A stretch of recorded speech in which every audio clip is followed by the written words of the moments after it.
Hey there kids, it's me, MrCreepyPasta, and I just want to remind you that David Farrow does have a book out currently as well. In fact, he's got two. The Neverglade Mysteries, Volumes 1 and 2, are available right now on Amazon, and you can find them through the link in the description down below. And now, on to the very much awaited next episode of the Neverglade Mysteries.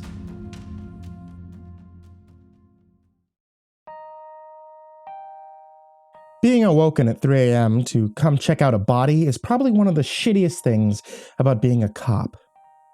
You'd think murderers would have the decency to at least wait until morning to get all stabby. These things happen, though, far more frequently than I'd like to admit, so I wasn't surprised at all when the call came in during the dead of night. 2 Vics, middle-aged, hearts and lungs missing, was how they phrased it. I could already tell this one was going to be a doozy. Pleasant Street was lined with police cars when I pulled up in my cruiser. Flashing reds and blues lit up the quiet stretch of the neighborhood. I stepped into the driveway of the house in question and ducked underneath the crime scene tape. There was a few cops milling about the foyer and kitchen, swabbing every surface that they could find for evidence. I wasn't shocked to see that the inspector was among them. He was discussing something at a low volume with 2 other officers, his cigar smoke curling up in blue spirals near the ceiling. Their conversation died when they saw me approach. The inspector turned to greet me, tipping his fedora ever so slightly.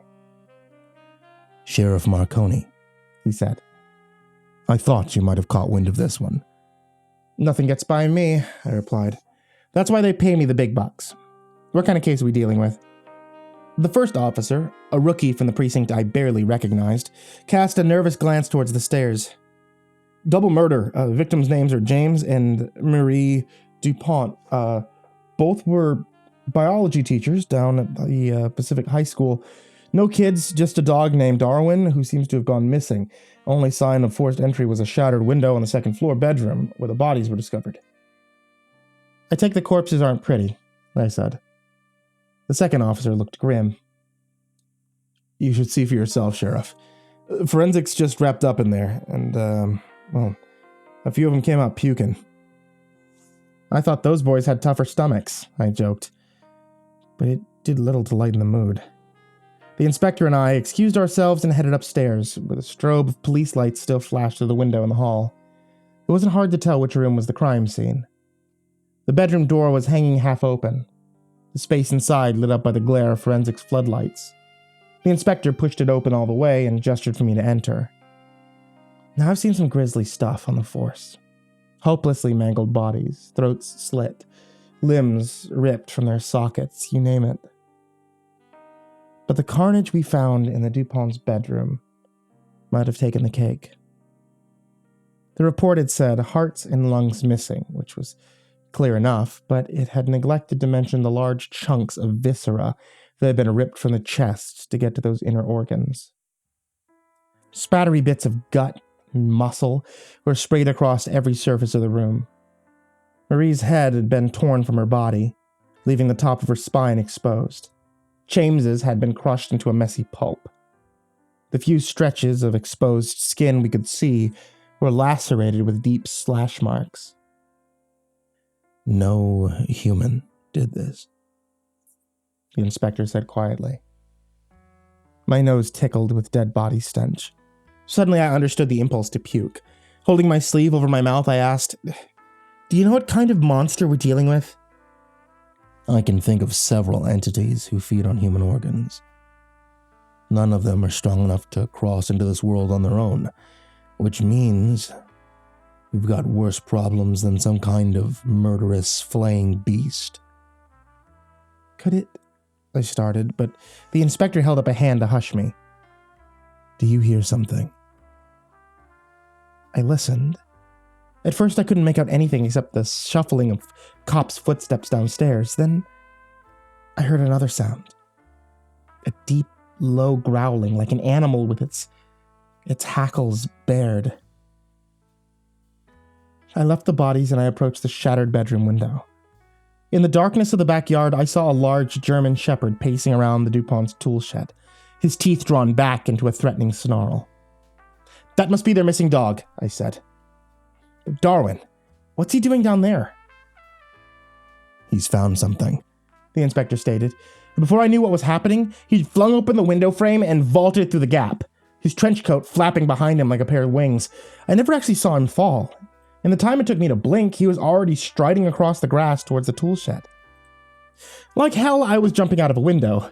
I took the stairs like a sane person, and I slid open the screen door to the backyard, taking a step out into the night. Darwin's growl was louder now, with a guttural whine that I'd never heard from a dog's throat before. The inspector circled the tool shed and examined the wooden door. The padlocks have been torn apart, he observed. And look. Smeared across the edge of the door frame were a few thin streaks of blood, still wet and glistening. We exchanged a wary look. I drew my pistol from its holster and I lifted it to the twisted padlock. The inspector wrapped his fingers around the handle, and then with a nod, he flung open the toolshed door. I fully expected to be tackled by some creature with gnashing teeth and dagger blades for hands, but instead, I found myself staring at, of all things, a human skeleton. It was slouched against a lawnmower, head hanging low, its fingers and ribcage stained with blood. Something was dripping steadily from inside its chest, and it took me a second to realize that it was the Dupont's missing organs. They were crammed into the ribcage like a chunk of bleeding butcher's meat. "Is that our killer?" I asked. I inched closer and nudged it with my pistol, but it didn't move. The bones brushed against each other with a plastic clack. "It's not even a real skeleton," I said. "It's one of those anatomy models." The inspector drew in a hiss of breath. "Of course," he said. "The Duponts were biology teachers, do you remember? And they were murdered by a tool from their classroom. The real killer, the one pulling the strings here, must have thought that would be funny." "I take it that you have a hunch who's all behind this?" "Thanks, Olivia." The smoke from his cigar turned an acidic yellow. "What being do we know of that has the power to animate the non-living, to bring reflections to life? What being would have a reason to murder Glade citizens in such a horribly specific way?" I felt the skin prickle on my neck. "You mean the semblance?" The inspector nodded. "It's taunting us, leaving a calling card, trying to draw us out." "But you didn't know the Duponts," I said. "Last time we saw the thing, it said that it was going after the people that you loved. Why would it target some random citizens?" "Because I love this town. Because I've made it my mission to protect the people of Pacific Glade, and the semblance knows that. It wants to show me that nowhere is safe, that it can strike anywhere, take lives without discrimination, and there's nothing I can do to prevent it." Call me simple. But icing the semblance seems like a good place to start. I stuck my pistol back into its holster. "I'll head down to the station and do some digging, see if other weird cases have popped up recently. Why don't you keep an eye out around town?" The inspector nodded. "I can't predict where the semblance will strike again, but if it makes a move, I'll know it. Keep your phone on you. I'll call you if anything comes up." "Sounds good," I said. The inspector took his leave with a quick tip of his fedora, gliding out the backyard as smoothly as walking on ice. I turned back to the bloody skeleton, watching as the loose organs dropped steadily onto the floorboards. And then I closed the shed door. I had a feeling it wouldn't be the only grisly scene that we'd encounter before the week was up. As much as I would love to crawl back into bed, I knew that I had to head down to the precinct and do some research. A good cop doesn't waste a second. And besides, there were monsters running amok, and I wasn't going to stick around waiting for someone else to get slaughtered. It was time to hit the database. The sun was just barely poking its face above the mountains when I arrived at the station. One of the few recruits was stationed at the front desk, and he gave me a polite nod as I entered. I nodded back and headed straight to my office. There weren't many people milling about the station at this hour, although I could hear Larry, the drunk wonder, snoring away in one of the holding cells down the hall. I draped my coat over the back of a chair, and I got to work. The station computers were a few years out of date, but they got the job done. And before long, I was sifting through death records from the last few weeks. I wasn't quite sure what I was looking for. The inspector thought that the semblance was leaving calling cards to draw us out. If so, I wasn't seeing them. There was a couple of hit and runs, a bunch of old folks who dropped dead of heart attacks, but none of the cases seemed eldritch monster from another dimension. I moved on to some of the less fatal incident reports, hoping to spot a pattern, when I heard a sharp rapping on the doorframe.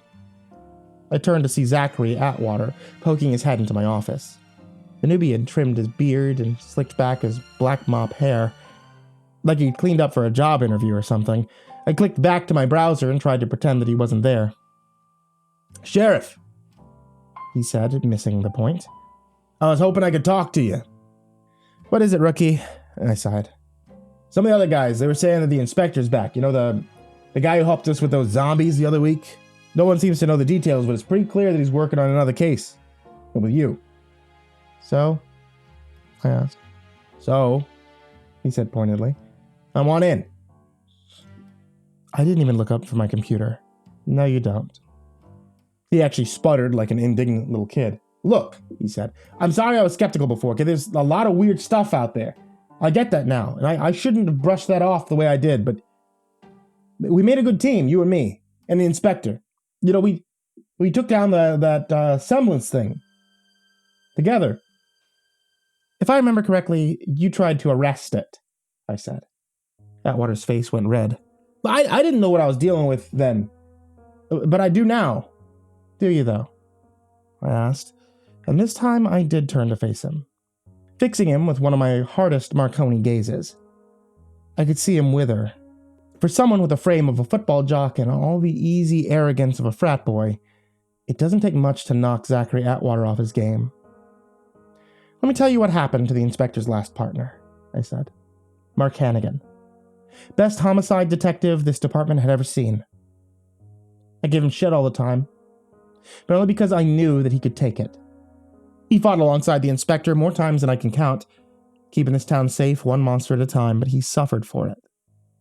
He lost his home. He lost his son. He even gave his own life to keep the whole world from getting devoured by the monster of all monsters." Atwater had gone quiet.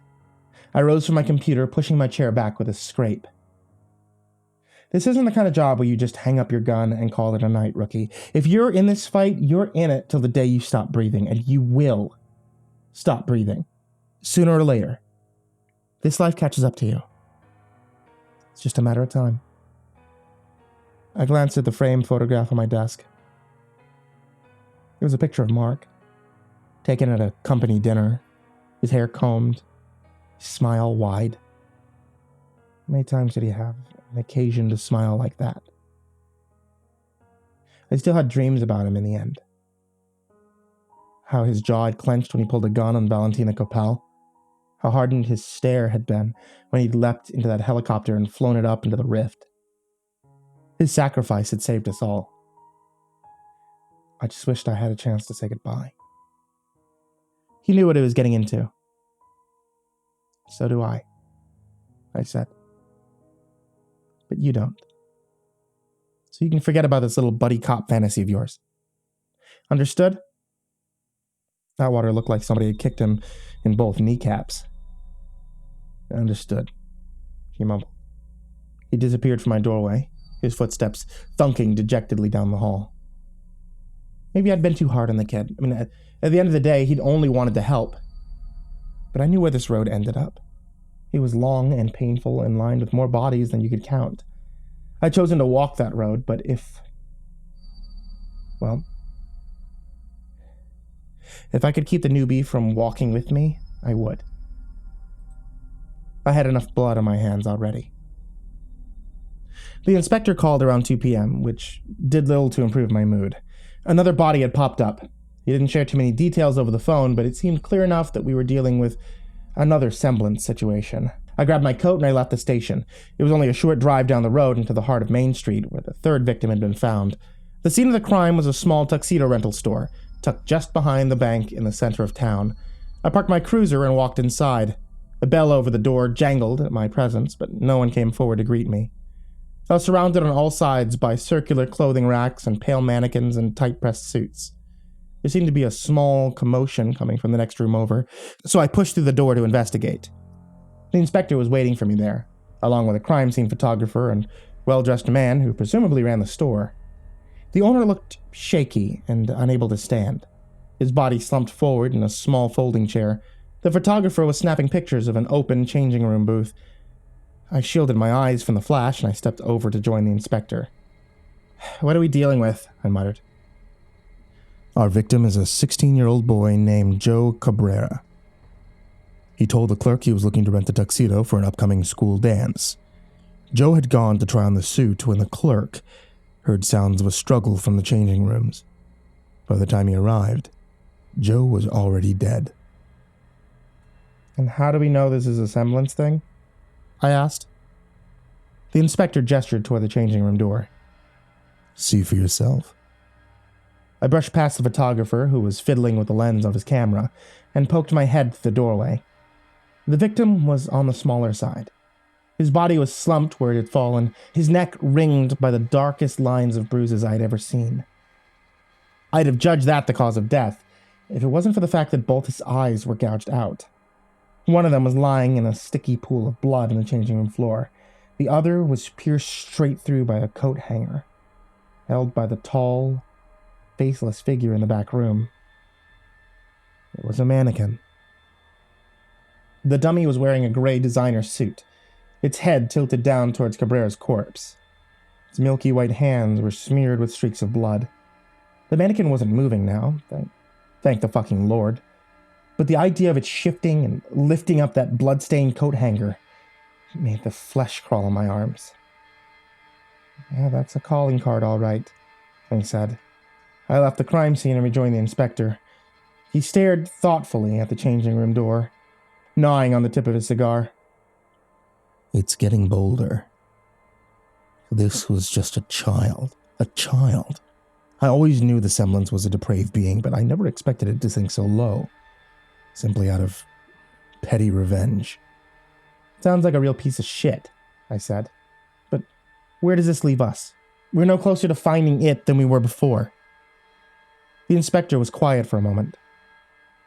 "Maybe we are.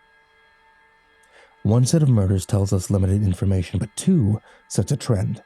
The Duponts were biology teachers in Pacific High, and young Joe here was buying a suit for his high school dance," I finished. "Shit. Do you think it's targeting the school?" Those children are the future of Pacific Glade. Maybe it's a bit dramatic to say so, but it's true. If the semblance wants to strike at the heart of this town, that's where it'll go." At that moment, my comms erupted in static. I brought it up to my mouth to say, "Repeat?" I still couldn't pick up more than a couple of words, so I drifted out of the store and onto the sidewalk. The inspector trailed me there. "Disturbance at Pacific High School. Repeat, we have received a distress call from a teacher about a disturbance at Pacific High School." I locked eyes with the professor. His expression was grim. I was ready to hop into my cruiser and go screaming down the street, sirens blaring, when a second voice came crackling over the radio.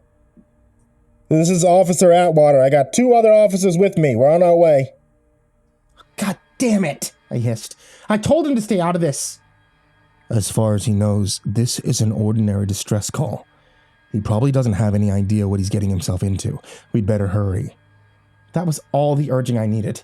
I took the wheel. The inspector climbed into the passenger seat, and we were off. The high school was halfway across town. I just hoped that we'd beat Atwater and his team there before things really hit the fan. We could hear the incessant clang of the fire alarm as soon as we pulled into the Pacific High School parking lot. The school itself was a small building, just a one-story with a couple of classroom wings and a slope-roofed gym jutting from the right. There wasn't too many cars around. It looked like we'd arrived just as the mass exodus of buses and parent pickups. The traffic loop was near empty except for a pair of police cruisers. I felt my heart sink as I pulled up behind them and killed the engine. "Atwater's here," I said. I stepped out of the car and glanced around, but there was no sign of life except a single bird perched on top of the flagpole. The inspector emerged from the passenger side, his head tilted. "Do you hear something?" he asked. The smoke from his cigar drifted towards the gym, as if scouting ahead. It was hard to hear much of the blaring alarm, but eventually I picked it out. A chorus of screaming, all young girls, their voices high and terrified. I headed towards the gym, gun raised, but the inspector stopped me. He was looking up towards the front door of the school. His teeth were gritted, and I could see him biting on the end of his cigar. I followed his stare. Perched by the front steps, on a pedestal made of tarnished metal, was a bronze statue of a catamount, the high school mascot. The statue was humming, letting out a metallic buzz that made me want to clap my hands against my ears. I watched as the carved muscle on the mountain cat clenched, its mouth open in a silent snarl, then its head turned towards the two of us. It leapt off the pedestal and charged, the ground trembling with each pat of its heavy paws. I fired a smatter of shots at the approaching cat. The bullet struck its bronze hide with a clang and a flash of orange sparks. But otherwise, that didn't do shit. I clambered backwards and tried to take cover behind my cruiser. The inspector didn't move. He stood his ground, trenchcoat whipping behind him in the wind. The catamount leapt at him, its fangs bared, and the inspector slugged it in the face. His fist collided with the side of the statue's cheek with a hollow boom. The giant cat went flying into the parking lot and collided with a stationary car, crumpling into its frame and setting off yet another alarm. It stirred feebly in the wreckage. The inspector strode across the pavement with that eerie glide of his, fedora tipped low. "I'll handle this," he called back to me. "Go protect those kids." I rose from my hiding place and bolted towards the gym, my heart pounding. The screams were louder now. I could hear a few pleas for help in the midst of all the shrieking, checking to make sure that I had just a few shots left. I barreled through the side door and burst into the gym, my shoes clacking on the rubber floor. At first, I couldn't tell where the screams were coming from. The lights were dim, the gym appeared to be empty, its floor strewn with sports balls of all varieties. Then I saw a figure in a plush catamount costume prowling by the front of the bleachers. It moved with a kind of low jerkiness, like there was nobody inside to fill its limbs, which could only mean the semblance was pulling the strings. It clutched a javelin in its furry paws. The tip of the spear was stained with flecks of dripping blood. "Stop!" I barked, bringing up my gun. But the mascot didn't react to my voice. It simply reared back and stabbed the javelin through the gaps in the bleachers. Another round of screams issued from behind the stands, and the catamount withdrew its dripping spear, its fake plastic eyes glaring. "I said stop!" This time, I didn't wait for it to listen. I advanced on the empty costume, planting a bullet through its forehead. A cloud of cloth and stuffing burst from the point of impact. When in doubt, go for the headshot, right? But the bullet only seemed to have distracted the puppet. It turned to me, one eye dangling by a thread, and hefted its javelin. I did a hasty somersault, just in time to avoid being skewered. I could feel the breeze as the spear whiffed past my left ear. From the ground, I fired another shot through the costume's Pacific hide jersey, which already seemed to have a few bullet holes in it. Atwater? Had he been here? I scrambled to my feet. This time, when the javelin stabbed at me, I twisted aside and grabbed it before the catamount could pull it back. Its grip was surprisingly strong for a bunch of moving fabric, but I managed to wrench the javelin away and bash the puppet in its chest with the blunt end. The costume flopped backwards, bending cleanly in half. The screams of fear from behind the bleachers had turned into screams of encouragement. I took the spear and drove it cleanly through the mascot's chest. The puppet slumped back as I charged forward, running the javelin into the wall again, leaving bigger dents each time, until finally the spear seemed solidly stuck into the sheetrock. The costume scrabbled at the javelin jutting out from its chest, but I didn't give it a chance to wriggle free. I reached out and I yanked the stuffed animal head clean from its body.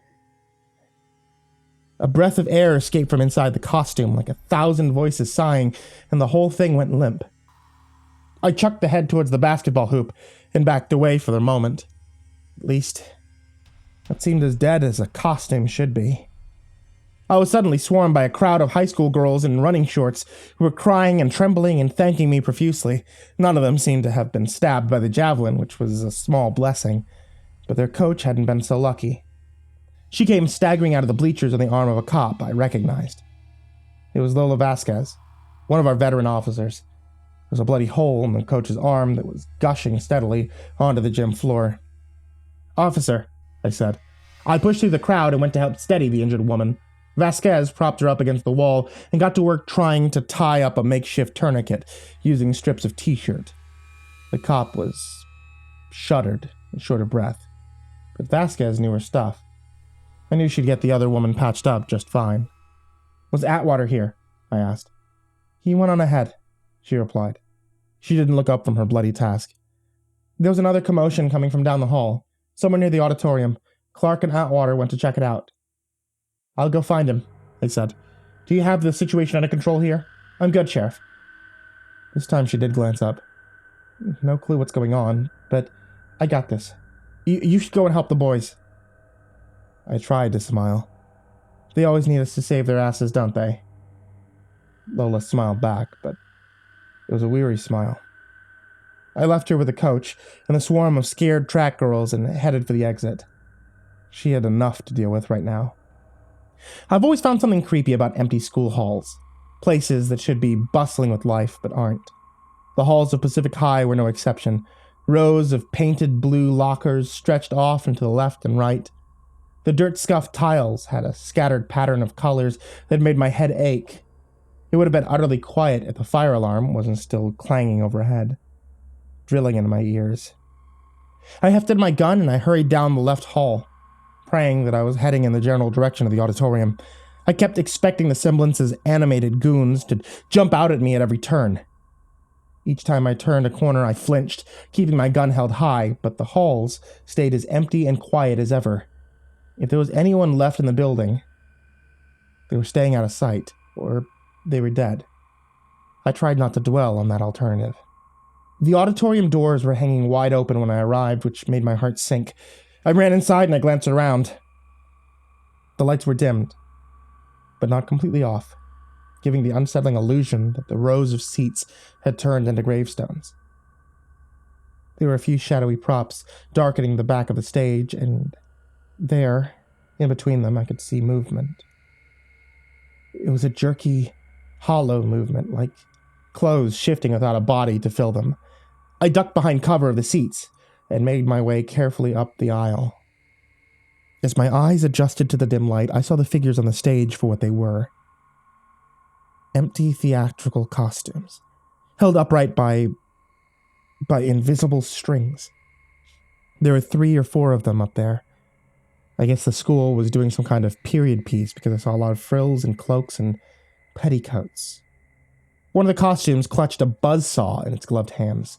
Another one held a wireless power drill. None of them had heads, but they turned their collars from side to side as if searching for something with unseen eyes. I wasn't sure what a bullet would do against a being like this. Probably rip through the fabric and keep on going, which meant my best chance of staying alive was keeping low and sticking to the shadows. I didn't need to encourage these costumed puppets. I just needed to find Atwater and Clark and get us the hell out of here.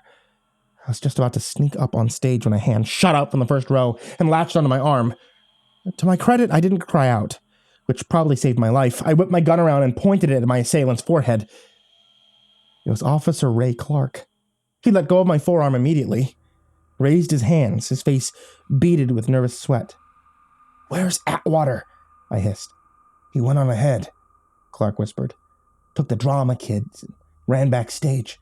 Those things swarmed us, so I had to take cover. I've been waiting for an opening to follow Atwater, but there's too many of them." "I'll go after him," I said. "But I need you to distract these things." The officer's already pale face blanched. "I'm not going anywhere as long as they're blocking off backstage," I went on. "Besides, I need you to get the inspector. He's out front dealing with his own situation, but I think we're going to need him here." The mention of the inspector seemed to reassure Clark somehow. "Okay, Sheriff," he said. She took a shaky breath. "I'll go get him. You stay safe now, you hear?" "I always do," I replied. Clark nodded, then pulled himself from behind the seat and bolted down the aisle towards the open door. I ducked low as a rustling of fabric came up from the stage. The empty costumes floated past me, moving with an eerie grace, their tools humming, and when I was sure that Clark had their attention, I emerged from my hiding spot and darted towards the steps, trying to keep my footsteps from making any sound. I had just climbed on stage when my toe collided with a fallen pipe. It clattered across the floorboards, coming to a noisy halt against the far wall.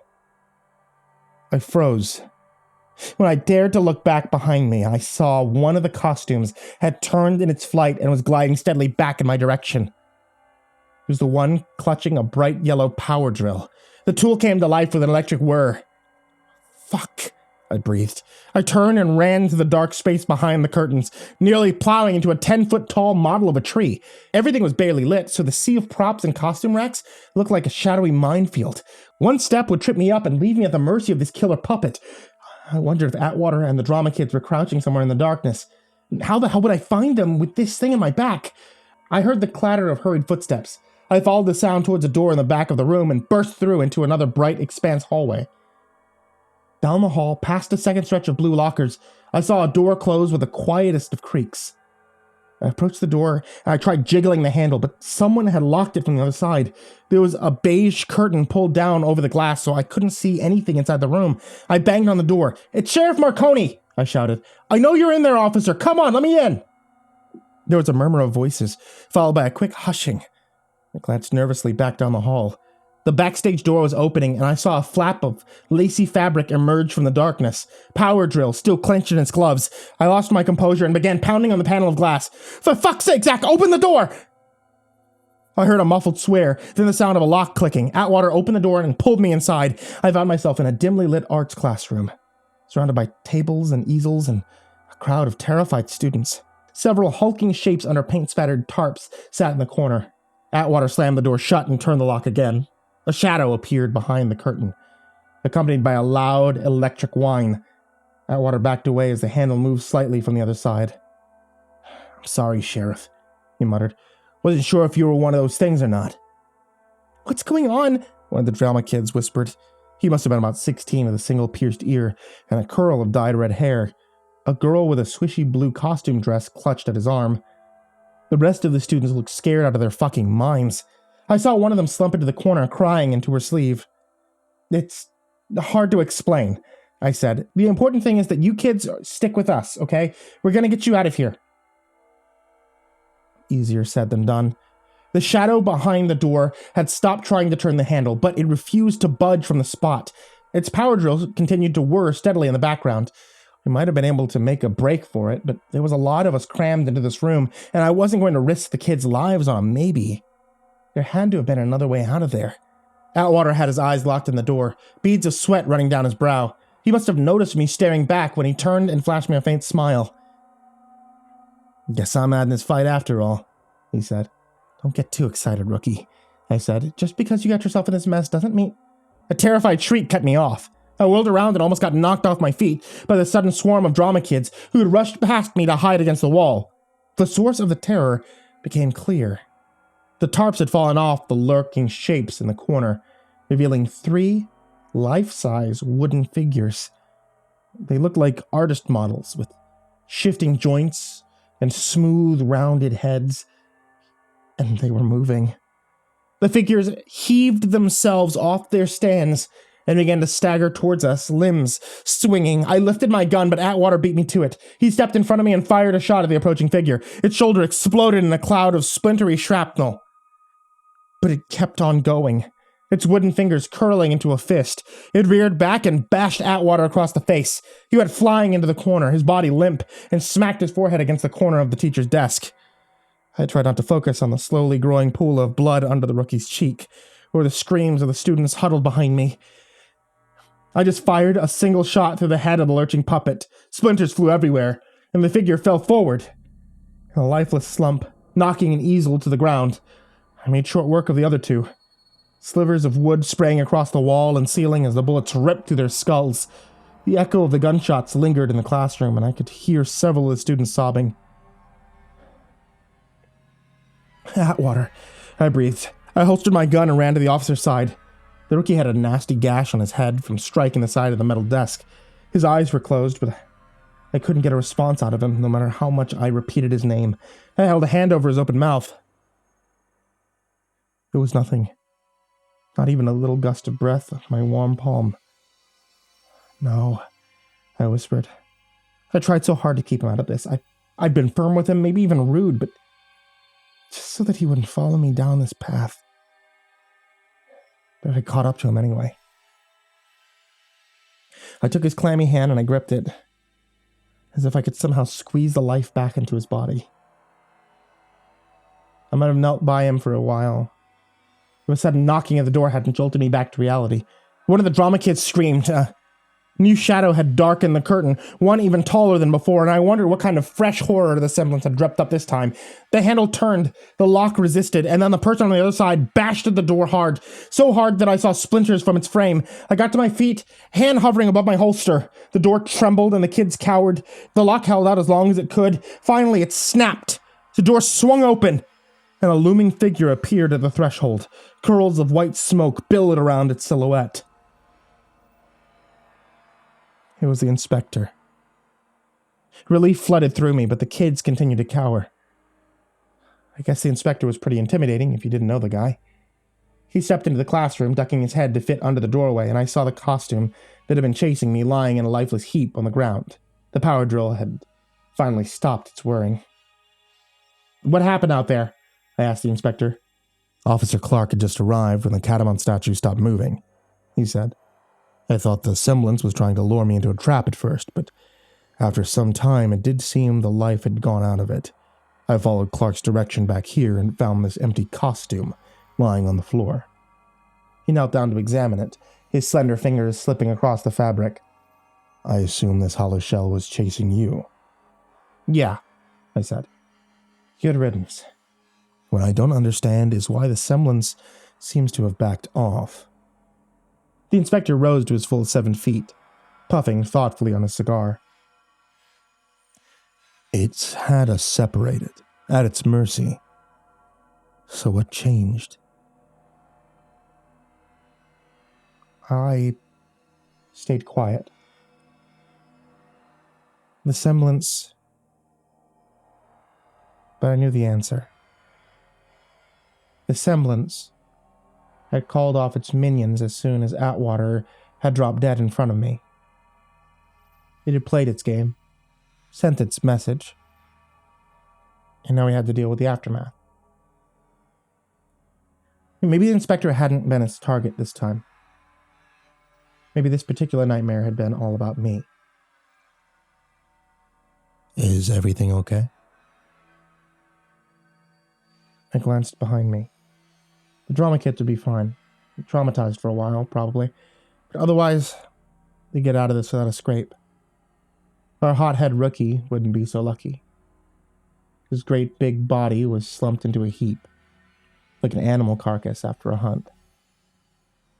I stared back at him, and I closed my eyes. "Almost," I replied. An ambulance was waiting for us when we got outside. Vasquez was helping an EMT load the coach into a stretcher while the group of track girls huddled nearby, whispering nervously to each other. Clark and I carried Atwater's body back between us. The inspector trailed behind, his footsteps silent. He'd offered to help, but Atwater had been one of our men. We felt duty-bound to do this for him.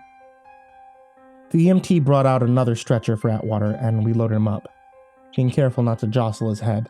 Not that it would do any good now. If it weren't for the bloody gash on his forehead, I might have thought that he was just sleeping. He was a good guy, Clark said quietly. He was a pain in the ass, I replied. But he didn't deserve this. The inspector glided forward suddenly, nearly knocking me aside. He bent down by the side of Atwater's stretcher. His cigar smoke spiraled down and stretched little feelers across the rookie's body like a dozen hands made of solid fog. The feelers tapped his body for a few seconds, then retreated back into the inspector's cigar. He straightened up. He's alive. It's faint, but his pulse is there. What? I barely heard my own voice. My feet felt rooted to the ground, but the EMT didn't waste a second. He stepped forward and began issuing CPR. I watched numbly as he went through the chest compressions and breathed down Atwater's windpipe, and part of me didn't believe this would actually work. There was no way that he could get that lucky, but after a minute of solid CPR, Atwater sputtered and jerked to life. "Ugh! Ow!" he moaned. He lifted his hand to his bloody head, then winced. His dazed blue eyes opened. "Sheriff?" You lucky bastard, I breathed. I thought we'd lost you there. I'll go down that easy, he said. He smirked that infuriating smirk of his. A loud caw made me look up. The bird perched on the flagpole lifted its wings in an agitated flutter, then took off into the sky. I watched it go until the afternoon sun grew too blinding. The inspector stared at it too, his lips set in a hardened line. The semblance had stuck around to watch its final act. But things hadn't gone according to plan. It hadn't expected us to bring Atwater back from the brink. It hadn't counted on everyone walking away from its little puppet show. It had orchestrated everything to break our spirits, but it had failed. I sure was out there somewhere plotting its next move, but I didn't care. I'd take a victory where I could get one.